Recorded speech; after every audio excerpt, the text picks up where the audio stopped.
حضور نبی کریم صلی اللہ علیہ وآلہ وسلم مدینہ منورہ میں جب تشریف لے گئے ہجرت فرما کر، تو مدینہ منورہ کے جو پہلے رہنے والے تھے انصار، وہ سال میں 2 دن مناتے تھے، 2 تہوار مناتے تھے۔ آپ صلی اللہ علیہ وآلہ وسلم نے ان سے سوال کیا کہ ان کی حقیقت کیا ہے، یعنی یہ جو 2 دن تم مناتے ہو، اس کا پس منظر، اس کی حقیقت کیا ہے؟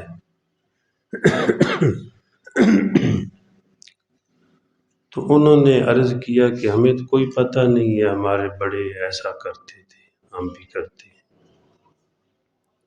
وہ منانا بھی ایسا ہوتا تھا، بس ایک کھیل تماشا۔ تو حضور نبی کریم صلی اللہ علیہ وآلہ وسلم نے ارشاد فرمایا کہ آئندہ ان 2 دنوں کی بجائے آپ 2 دن یہ منائیں، عید الفطر اور عید الاضحیٰ۔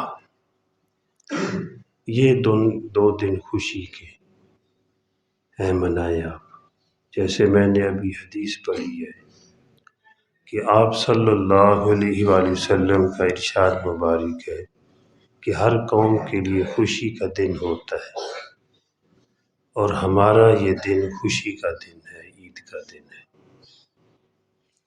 اور پھر عید کو منانے کے لیے عید کے آداب بھی آپ نے بتائے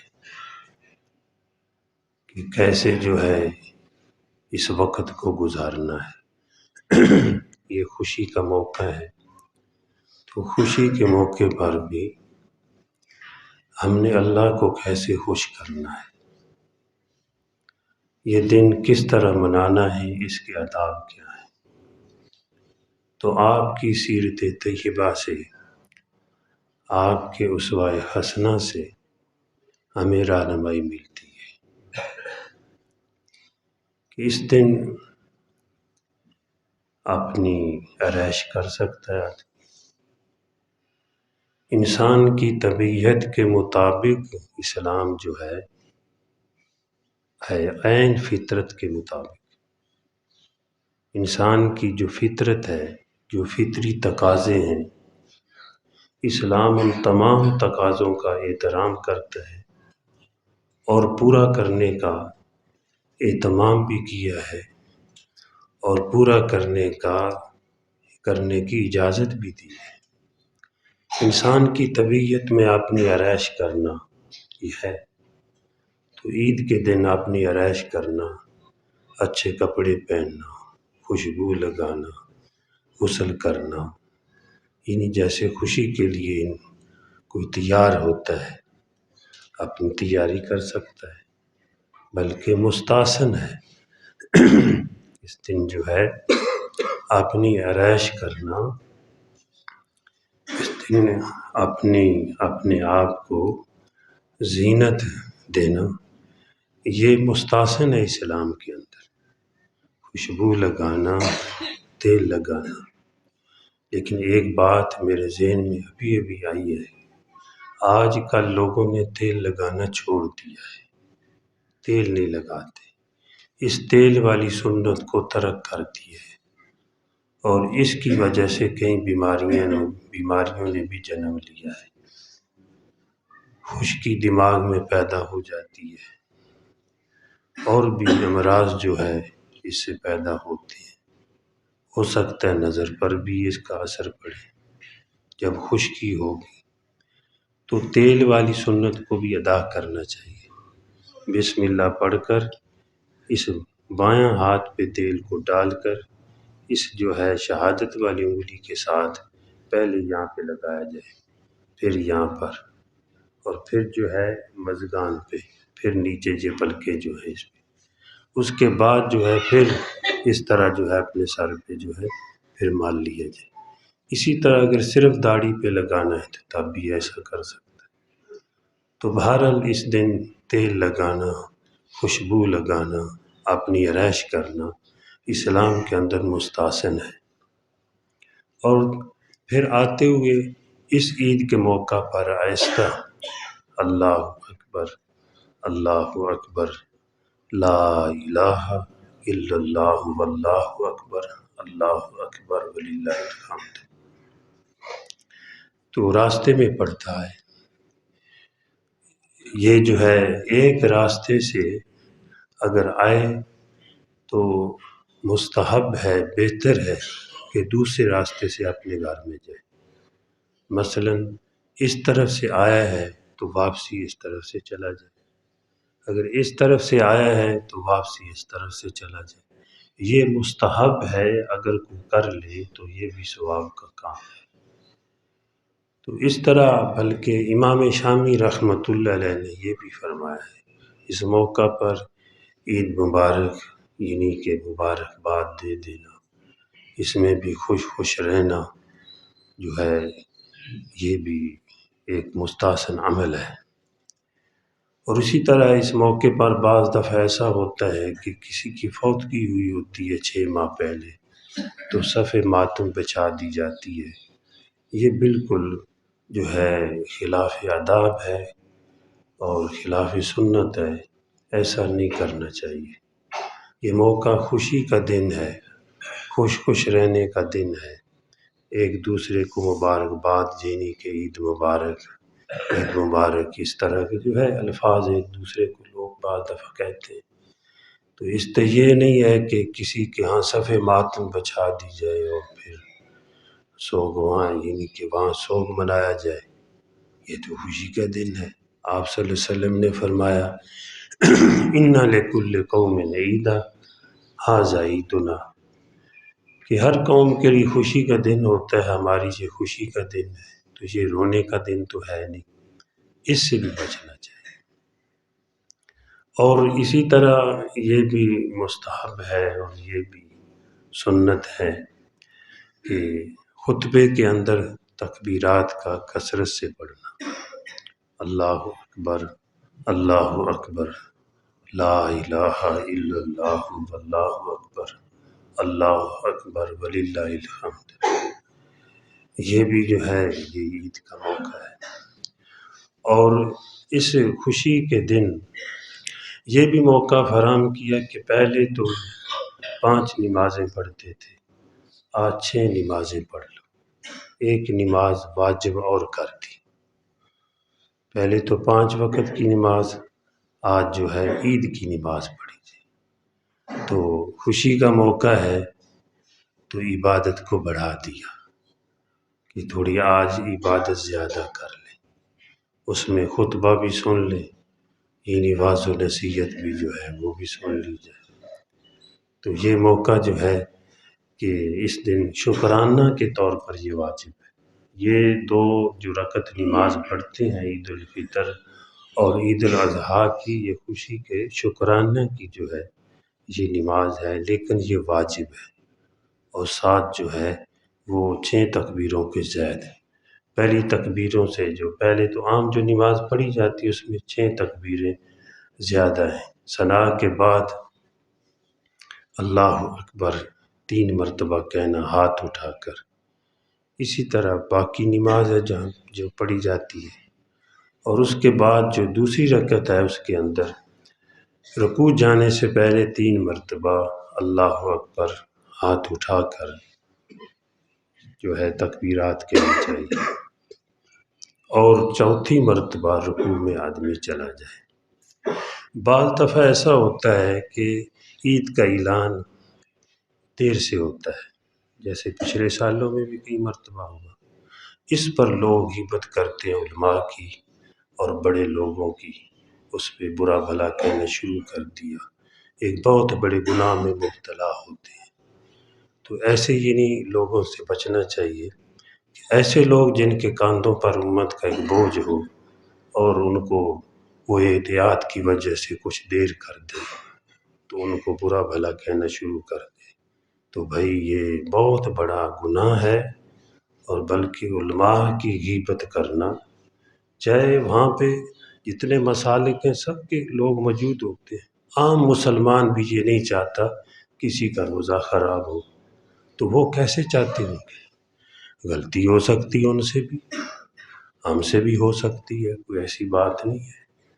وہ تو انبیاء علیہ السلام کی مبارک ہستیاں ہوتی ہیں جن کی بھول بھی دین ہوتا ہے، تو یہ بھی بعض دفعہ یہ غلطی ہوتی ہے، اس سے بھی بچنا چاہیے۔ ہمارے نبی پاک صلی اللہ علیہ وسلم کی ساری زندگی جو ہے ہماری رہنمائی کرتی ہے۔ آپ صلی اللہ علیہ وسلم کے زمانہ میں ایک مرتبہ آپ نے روزہ رکھا ہوا 30واں روزہ، صحابہ کرام نے بھی رکھا ہوا، تو دوسرے دن ایک قافلہ آیا، انہوں نے بتایا کہ یا رسول اللہ صلی اللہ علیہ وسلم، ہم نے چاند کو دیکھا ہے، آپ نے فرمایا روزہ افطار کر دو۔ اب کوئی آج کا آدمی کہتا ہے نعوذ باللہ، جو علماء تو چلو وہ تھوڑی دیر ہو گئی، لیکن دوسرے دن روزہ افطار کرایا گیا تو کیا کہیں گے؟ یہ ہمارے لیے سبق ہے، اگر غلطی کوئی ہو جائے یا کسی سے بھول ہو جائے، کوئی نہیں پتہ چلا، تو دوسرے دن بھی وہ روزہ افطار کرا سکتے ہیں کہ بھائی عید کا دن ہے۔ اگر زوال سے پہلے پہلے روزہ افطار ہو گیا تو عید اسی دن پڑھ لی جائے۔ اگر زوال سے پہلے جو ہے روزہ افطار نہیں ہوا تو مسئلہ یہ ہے کہ بعد میں پتہ چلا، زور کے وقت پتہ چلا کہ چاند نظر آ گیا، تو دوسرے دن عید پڑھ لی جائے۔ تو بھائی یہ مسائل ہیں باقاعدہ، اور بڑوں کے کام جو ہوتے ہیں ان میں چھوٹے برا بھلا کہنا شروع کر دیں، بھائی یہ ٹھیک نہیں ہے۔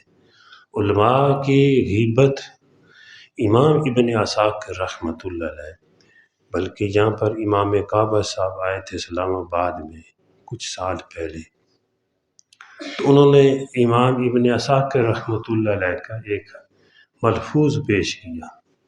انہوں نے فرمایا کہ علماء کی غیبت، علماء کا گوشت کھانا زریلہ ہے، اور جو کھائے گا وہ ہلاک ہو جائے گا۔ اس پر کیا دلیل ہے کہ قرآن پاک میں یہ فرمایا گیا ہے کہ جو دوسرے کی غیبت کرتا اپنے بھائی کی، وہ بھائی کا مردہ گوشت کھاتا ہے، وہ مردہ گوشت کھاتا ہے، تو مردہ گوشت تو کھائے گا تو اس کا کیا ہاضمہ ٹھیک رہے گا؟ پیٹ کی بیماریوں میں بعض لوگ بیمار ہوتے ہیں، مبتلا ہو جاتے ہیں۔ تو ابن عساکر رحمۃ اللہ علیہ نے فرمایا کہ علماء کا زریلہ گوشت ہے، کھاؤ گے تو ہلاک ہو جاؤ گے۔ ہمارے ایک جو ہے وہ پروفیسر صاحب ہوئے ہیں پاکستان میں، لاہور کے غالباً تھے، اشفاق صاحب، وہ اپنا خود واقعہ بیان کرتے ہیں، کہتے ہیں کہ مجھے پیٹ کا انسر ہو گیا، یہ پیٹ میں زخم ہو جاتے ہیں، تو میں ایک بزرگ حکیم کے پاس گیا، انہوں نے کہا کہ 2 کاموں میں سے ایک کام کر لو۔ کہا کہ کیا؟ انہوں نے کہا کہ 6 ماہ تک کدو کھاؤ، 6 ماہ تک کدو کھاؤ، آپ کا جو ہے وہ معدہ ٹھیک ہو جائے گا امید ہے۔ یا 6 ماہ تک جو ہے آپ کسی کی غیبت نہ کریں، 6 ماہ تک کسی کی غیبت نہ کریں۔ تو اشفاق صاحب کہتے ہیں کہ مجھے مشکل نظر آیا کہ 6 ماہ تک لگاتار میں کدو کھاؤں، یہ مجھے مشکل نظر آیا کہ ایک سبزی ہمیشہ کھانا ذرا مشکل ہے۔ تو کہتے ہیں کہ میں نے کہا کہ میں غیبت نہیں کرتا، تو 6 ماہ تک میں نے غیبت نہیں کی۔ اگر کوئی جی چاہتا باتیں کرنے کا بھی تو میں اخبار لے کر بیٹھ جاتا تھا، یعنی اور کسی اپنے مشغلہ میں لگ جاتا، تو اللہ پاک نے مجھے شفا عطا فرمائی۔ یہ ہے کہ غیبت مطلب کیا ہے کہ وہ مردار گوشت نہ کھانا، حکیم صاحب نے، کہ اس کی وجہ سے معدہ خراب ہوتا ہے۔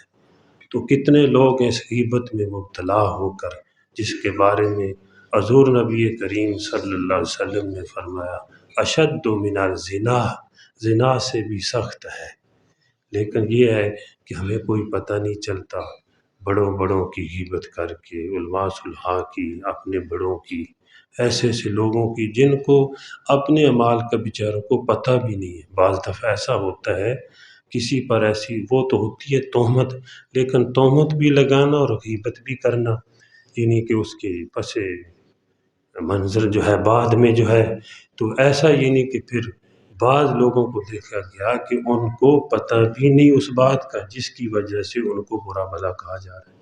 ان کو جیسے کہتے ہیں نا ہماری زبان میں، ہماری تو بھائی فرشتوں کو بھی نہیں پتہ، اور آپ کیا کہہ رہے ہیں؟ تو اللہ پاک اس سے بھی جو بچنے کی توفیق عطا فرمائے۔ تو چاند جو ہے کبھی دیر سے جلدی، بھائی آج ہے نظر، ہمارے بڑے جو ہیں وہ بڑے ہیں، بس جو بڑوں کا فیصلہ ہو گیا، حکومت کی طرف سے فیصلہ ہو گیا، علماء جب اس پہ عمل کرتے ہیں ہمیں بھی کرنا چاہیے، کوئی ہماری ایسا مسئلہ نہیں، جیسے ہمارے لیے جو ہے کچھ مشکل نظر آتے ہیں ان کے لیے بھی وہی ہوتی ہے۔ اللہ جل جلالہ جو ہے اس دن کو آداب کے ساتھ گزارنے کی توفیق عطا فرمائے۔ باقی کچھ جو ہے وہ کچھ بچوں کا کھیل کود ہوتا ہے، خوشی کے موقع ہوتا ہے، کچھ نہیں، لیکن شریعت کے تقاضوں کو سامنے رکھتے ہوئے شریعت کو پامال نہ کیا جائے، تو خوشی کے مواقع پر خوش تو لوگ ہوتے ہیں، بچے بھی خوش ہوتے ہیں، بڑے بھی خوش ہوتے ہیں، لیکن ایک جو ہے بعض دفعہ خوش ہو کر سڑکوں پہ لڑکے جو ہے وہ موٹر سائیکل دوڑائیں، تو بھئی یہ خوشی نہیں ہے، کتنے گھروں کے لیے سوگ بن گیا۔ پچھلی عیدوں پر جو ہے لوگ جو ہے وہ بچے موٹر سائیکل لے کر اگلا پہیہ اٹھا کر بھگانا، اور پھر یا کسی کو مار دیا، یا خود کتنی ایسی میتیں ہو گئیں، کتنی خوشیاں جو ہے اسی وقت غمیوں میں تبدیل ہو گئیں۔ ان موقعوں پر ایسے تقاضوں سے بھی، ایسے کاموں سے بھی بچنا چاہیے۔ اپنے بچوں کو بھی آدمی نصیحت ہی کر سکتا ہے، اللہ سب کی حفاظت فرمائے، میری بھی حفاظت فرمائے، آپ کی بھی حفاظت فرمائے، تمام دنیا کے مسلمانوں کی اور سب کے آل و عیال کی اللہ پاک حفاظت فرمائے۔ وما علینا الا البلاغ۔